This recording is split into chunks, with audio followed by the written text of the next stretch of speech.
In un contesto un po' atipico come la Milano Design Week, Google ha deciso di svelare effettivamente, concretamente, il suo Pixel Tablet, che già conosciamo un po' per via dei preannunci che ha fatto lo scorso anno. Dovrebbe arrivare verso la fine di questo 2023 e adesso lo vediamo un pochettino più da vicino.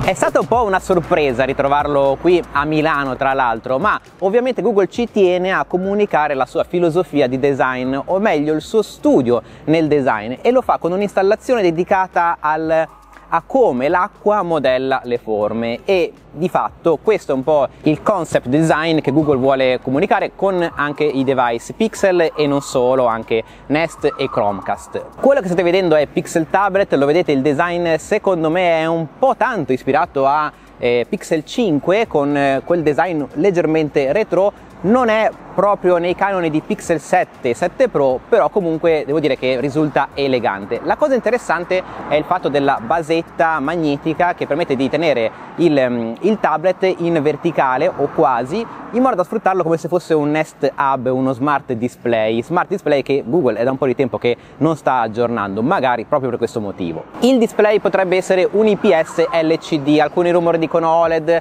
ma a mio avviso, guardandolo un po' più nel dettaglio, sembra proprio un IPS di LCD, di buona qualità, certo, però è un peccato, mi sarei aspettato un bel OLED bello luminoso da parte di Google per il suo primo tablet. Purtroppo a livello software non ho potuto consultarlo, nel senso che non si poteva né toccare né utilizzare, quindi solamente le immagini che vedete sono quelle che ho potuto vedere anche io con i miei occhi, e quello che risalta un po' è il fatto che il design effettivamente è bello stondeggiante e, come dicevo, ispirato all'acqua. In alto a sinistra c'è una fotocamera singola sul retro, subito sopra c'è il sensore di impronte digitali e il bilanciere del volume, mentre ai lati c'è lo speaker, il doppio speaker. Tra i due speaker c'è la porta USB e nient'altro. Ci sono poi sulla parte inferiore due piccoli appoggi che non ho ben capito per quale motivo, però probabilmente sempre per la questione di poterlo tenere anche in verticale sulla basetta, che non solo è una basetta magnetica ma è anche uno speaker di fatto che va a migliorare sicuramente la qualità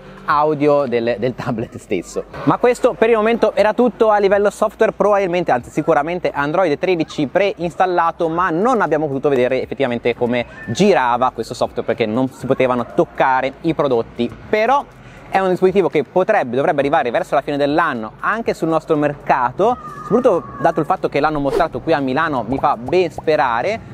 Prezzi che potrebbero orientarsi sui 600-700 euro, ma per il momento è molto presto. Sicuramente forse ci dirà qualcosa di più Google durante il Google Input Output il 10 di maggio, quindi continuate a seguirci, lasciate un bel like su questo video se vi è piaciuto e iscrivetevi al canale per non perdervi i prossimi contenuti. Un saluto da Michele, pronodroid.net.